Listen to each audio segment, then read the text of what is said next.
Semester পদ্ধতির সঙ্গে কয়েকটি জিনিস ওতপ্রোতভাবে জড়িত। কোর্স কারিকুলাম, শিক্ষক সংখ্যা এবং শিক্ষার্থী সংখ্যার যদি সমন্বয় না থাকে তাহলে সেমিস্টার সিস্টেম কিন্তু হিতে বিপরীত হতে পারে। এই সেমিস্টার নিয়ে সেশন জটে পড়ে যাচ্ছি, শিক্ষার্থীরা হিমশিম খেয়ে যাচ্ছে পড়াশোনা করতে। তো সেখান থেকে বের হয়ে আসতে না পারলে, সেটাকে প্রপারলি সেমিস্টার ব্যবস্থাকে ইউজ না করতে পারলে, তাহলে এক প্রকার শিক্ষার্থীদেরকে ফাঁদে ফেলা হচ্ছে, শিক্ষার্থীদের শিক্ষা ব্যবস্থাকে ধ্বংস করে দেওয়া হচ্ছে, শিক্ষার্থীদের মেধা, মনন, বুদ্ধিমত্তাকে কাজে লাগানো হচ্ছে না। শিক্ষা ব্যবস্থা নিয়ে বিভিন্ন সময়ে আলোচনা চলে, সমালোচনা চলে। আমরা সবাই বলি শিক্ষা ব্যবস্থাকে ঢেলে সাজাতে হবে। এমনকি শিক্ষা ব্যবস্থাকে ঢেলে সাজানোর জন্য আমাদের সরকারও নানাভাবে চেষ্টা চালায়।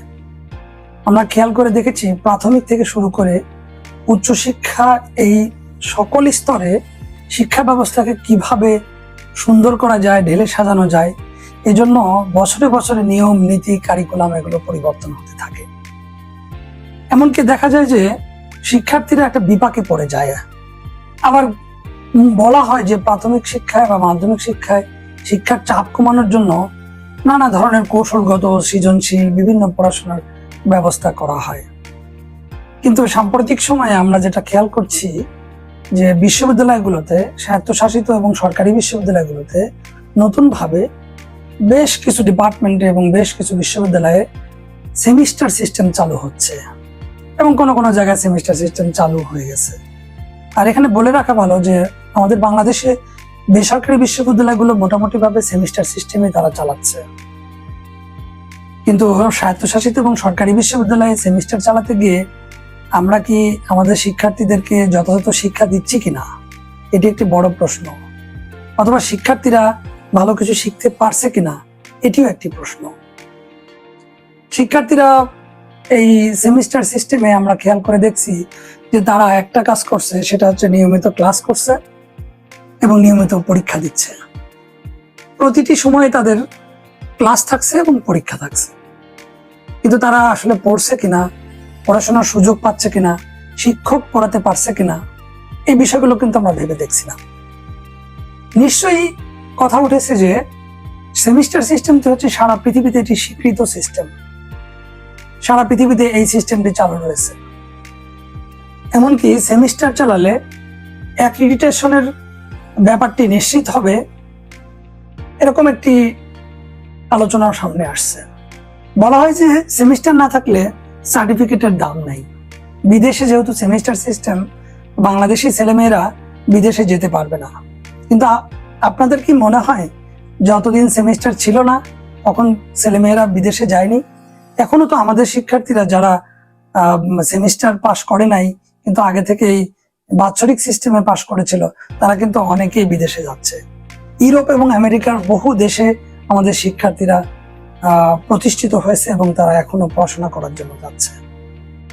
এবং আমাদের অনেক শিক্ষকরা যারা বিদেশে পড়াশোনা করেছে এবং বিদেশে পাঠদানও করেছে, তাদেরও কিন্তু অনেকেরই সেমিস্টার সিস্টেমে পড়াশোনা নেই। তাহলে এখন কথা হচ্ছে সার্টিফিকেটের দাম থাকবে না, এরকম একটি প্রসঙ্গ আসছে, এবং অ্যাক্রিডিটেশন হবে না, এরকম একটি প্রসঙ্গ আসছে। কিন্তু এই অ্যাক্রিডিটেশন এবং সার্টিফিকেট, এটার চেয়ে কি বড় কথা নয় যে আমাদের শিক্ষার্থীরা পড়াশোনা করতে পারছে কিনা, অথবা শিক্ষার্থীদের পড়ার সুযোগ তৈরি হচ্ছে কিনা, অথবা শিক্ষার্থীরা শুধুমাত্র ক্লাসে আসছে, পরীক্ষা দিচ্ছে এবং রেজাল্ট নিচ্ছে, এমন কিনা। কারণ আমরা সেমিস্টারে যেটা দেখতে, 3 মাস ক্লাস হবে, 2 সপ্তাহ পরীক্ষার জন্য প্রস্তুতির সময় পাবে, 2 সপ্তাহ পরীক্ষা হবে এবং 2 সপ্তাহে রেজাল্ট হবে। এটা কি আমাদের দ্বারা সম্ভব হচ্ছে? 2 সপ্তাহ কি আমরা রেজাল্ট দিতে পারছি? 3 মাসে কি আমরা কোর্স কারিকুলাম শেষ করতে পারছি? তাদেরকে কি 2 মাসের, তাদেরকে কি আমরা 2 সপ্তাহের জন্য পরীক্ষার প্রস্তুতির সুযোগ দিচ্ছি? কোনোটি কিন্তু হচ্ছে না। কারণ আমরা আমাদের শিক্ষক স্বল্পতা, আমাদের ছাত্রছাত্রী অনেক বেশি। আমি যদি আমার ক্লাসের কথাই বলি, আমার ক্লাসে 120 জন শিক্ষার্থী এবং কোনো কোনো ক্লাসে 125-26 জন আছে, অর্থাৎ 110 জনের নিচে কোনো শিক্ষার্থী আমার ক্লাসে নাই। তাহলে 110 জন শিক্ষার্থীর পাঠদান সম্পন্ন করে, কারিকুলাম অনুযায়ী তাকে পড়াশোনা করিয়ে 2 সপ্তাহের প্রস্তুতির সুযোগ আমরা দিতে পারছি কি পারছি না। এটি কিন্তু একটি ভাবনার বিষয়, এটি চিন্তা করার বিষয়। সেমিস্টার পদ্ধতির সঙ্গে কয়েকটি জিনিস ওতপ্রোতভাবে জড়িত। কোর্স কারিকুলাম, শিক্ষক সংখ্যা এবং শিক্ষার্থী সংখ্যার যদি সমন্বয় না থাকে, তাহলে সেমিস্টার সিস্টেম কিন্তু হিতে বিপরীত হতে পারে। অর্থাৎ আপনার ডিপার্টমেন্টে শিক্ষক 25 জন দরকার, কিন্তু আছে 10 জন। 25 জন শিক্ষক যেভাবে শিক্ষার্থীদেরকে ইফোর্ট দিতে পারবে, 10 জন শিক্ষক কিন্তু সেভাবে দিতে পারবে না। কিন্তু আমরা খেয়াল করে দেখছি যে বিশ্ববিদ্যালয়গুলোতে সেমিস্টার চালু হয়েছে, কিন্তু শিক্ষকের স্বল্পতা রয়েছে। আবার বিশ্ববিদ্যালয়গুলোতে সেমিস্টার চালু হয়েছে, অর্থাৎ অ্যাক্রিডিটেশনের যে ধরনের সুপারিশ করা হচ্ছে, অ্যাক্রিডিটেশনের জন্য বলা হচ্ছে যে ক্লাস সাইজ স্টুডেন্ট সংখ্যা 40 থেকে 50 জনের মধ্যে থাকতে হবে। কিন্তু যাদের 100 থেকে 120 জন ছাত্র রয়েছে, 100 থেকে 120 জন শিক্ষার্থী রয়েছে, তাদেরকে কিভাবে আপনি পাঠদান করবেন, তাদেরকে কিভাবে অ্যাক্রিডিটেশনের আওতায় আনবেন? তাহলে অ্যাক্রিডিটেশনের প্রশ্নটি যখন আসছে, তখন শিক্ষার্থী কমিয়ে আনতে হবে প্রথমত। দ্বিতীয়ত আপনাকে সেমিস্টার সিস্টেম চালু করতে হবে। কিন্তু আপনি সেমিস্টার চালু করছেন, আমাদের শিক্ষার্থীরা হিমশিম খাচ্ছে। এই বছরে আমরা দেখলাম যে হঠাৎ করে নতুন অর্ডিন্যান্স অনুযায়ী 4টি কোর্স ছিল, 6টি কোর্স একটা সেমিস্টারে। 3 মাসের মধ্যে 6টি কোর্স পড়ে 2 সপ্তাহের প্রস্তুতি নিয়ে 2 সপ্তাহের পরীক্ষা দিয়ে কিভাবে একজন শিক্ষার্থী তার ইনডেপথ নলেজকে ডেভেলপ করবে? এটি কিন্তু একটি বড় প্রশ্ন। আগে যেমন ছিল 6 মাস ক্লাস, 1 মাস পরীক্ষার প্রস্তুতি, 1 মাস পরীক্ষা এবং 1 মাস রেজাল্ট। এই 8 থেকে 9 মাসে কিন্তু একটা বাৎসরিক প্রোগ্রাম শেষ হয়ে যেত এবং যথারীতি 5টা বা 6টা 7টা কোর্স পড়তে পারতো। কিন্তু এখন সেমিস্টারে আমরা কি দেখছি? আমরা সেমিস্টারে দেখছি 3 মাসে 6টা কোর্স পড়ছে, ক্লাস হচ্ছে যেখানে ক্লাস কারিকুলাম অনুযায়ী হওয়ার কথা 40 থেকে 50টা, কিন্তু যেখানে ক্লাস হচ্ছে 20টা বা 25টা।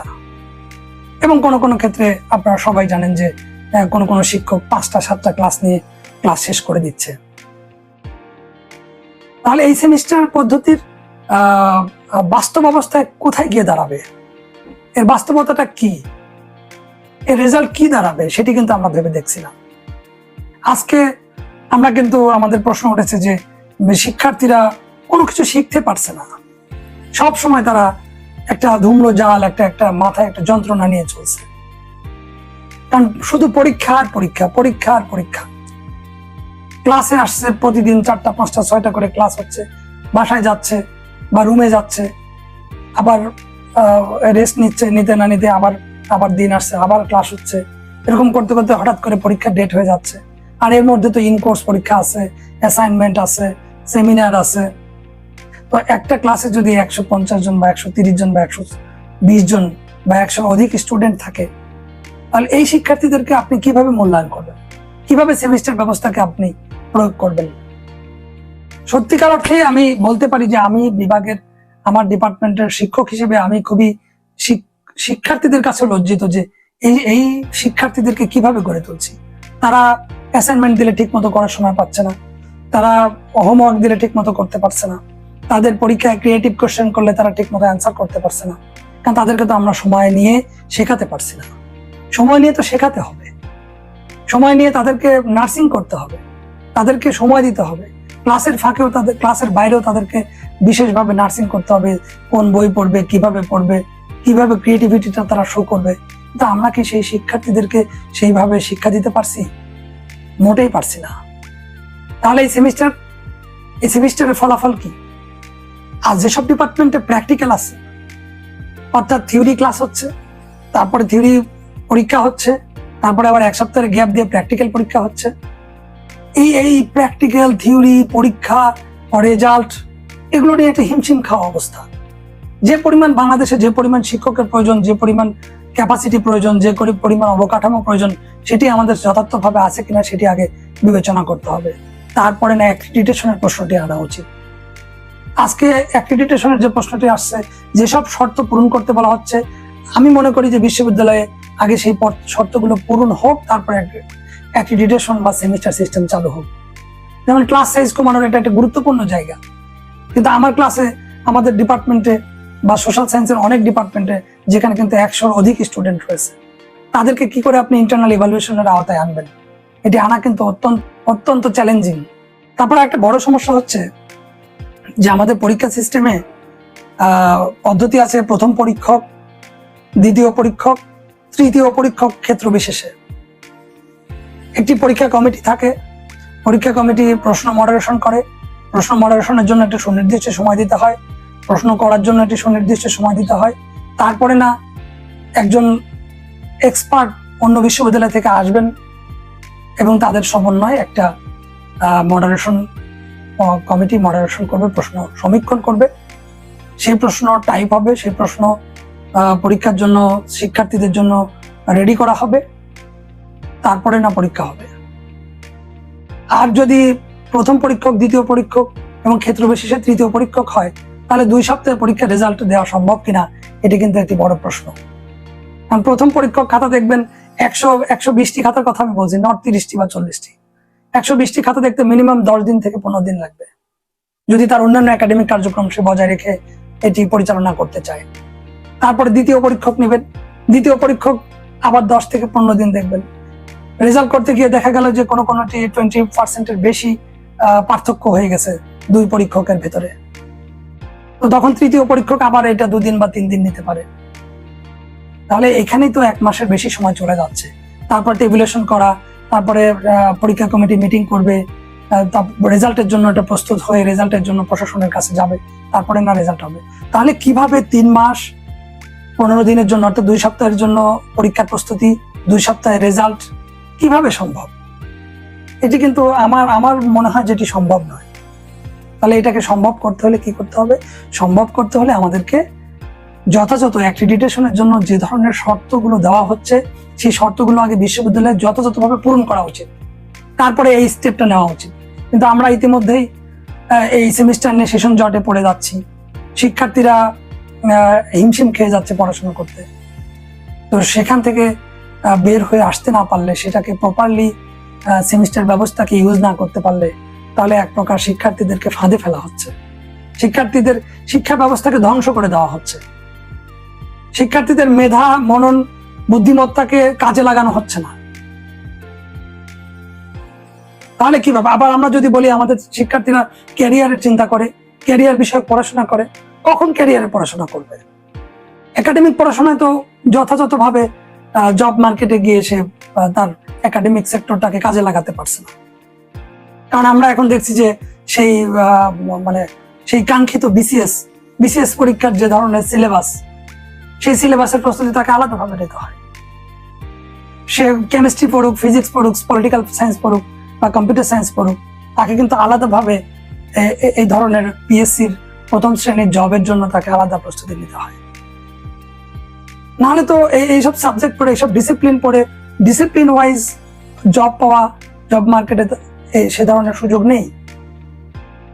তাহলে কখন সেমিস্টারটা চালু হলো, একজন ছাত্র প্রথম সেমিস্টারে ভর্তি হলো, একদম 8টা সেমিস্টার সে চালাবে, তারপরে মাস্টার্সে 2টো সেমিস্টার, কখন সে ক্যারিয়ার বিষয়ক এইসব প্রস্তুতি নিবে? কখন সে ডিপার্টমেন্টের রেজাল্ট ভালো করবে? কখন সে ভালো একটা একাডেমিক বই পড়বে? কখন সে একটা নন একাডেমিক বই পড়বে? কখন সে একটা পত্রিকা পড়বে? কখন সে দেশকে নিয়ে ভাববে? কোনো সুযোগ নেই। তারা ডিপ্রেশনের মধ্যে পড়ে যাচ্ছে এবং সেটাকে উদ্ধার করার জন্য কর্তৃপক্ষের কোনো উদ্যোগ আছে কিনা সেটি কিন্তু একটা বড় প্রশ্ন। সেই উদ্যোগ কিন্তু আসলে নাই। কারণ সেই উদ্যোগ হবে কি করে? বিশেষ করে আমি রাজশাহী বিশ্ববিদ্যালয়ের কথা বলতে পারি। আমাদের বিশ্ববিদ্যালয়ে শিক্ষক সংখ্যা খুবই স্বল্প, কর্মচারী কর্মকর্তার সংখ্যা খুবই স্বল্প।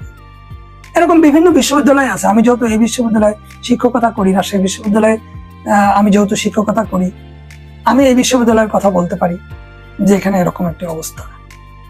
তাহলে কিন্তু আমরা বলতে পারি যে আমরা সেমিস্টার সিস্টেম নিয়ে একটি মোটামুটি ভাবে তালগোল পাকিয়ে ফেলছি।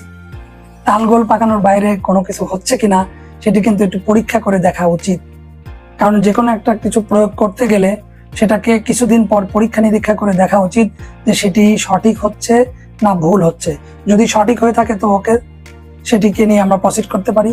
আর যদি ভুল হয়ে থাকে, যদি এখান থেকে কল্যাণকর কিছু না আসে, তাহলে সেটার জন্য কি ধরনের পদক্ষেপ নেওয়া যেতে পারে সেই বিষয়টি ভেবে দেখার জন্য অনুরোধ জানাচ্ছি।